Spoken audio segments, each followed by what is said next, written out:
Hi, welcome back to my YouTube channel. In this particular video, we'll see how to allow the remote access to the computer or the laptop, whichever you are using. Okay, so let's see how to allow the remote access to the computer. So you can go to the control panel. Once you go to the control panel here, you can click on system and security. Go to the system. Here you can see the options called view, amount of RAM and the processor speed, and here you can see an option called allow remote access. So once you click on allow remote access, go to the remote section, and here you can see the remote assistance.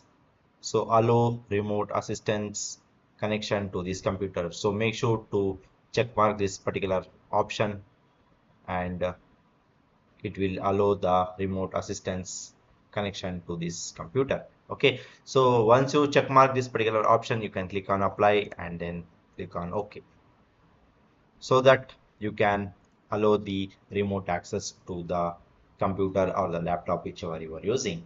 Okay, so that's all about this particular video, guys. I hope you like this particular video. Please do subscribe to my YouTube channel. See you and all. Thank you. Bye.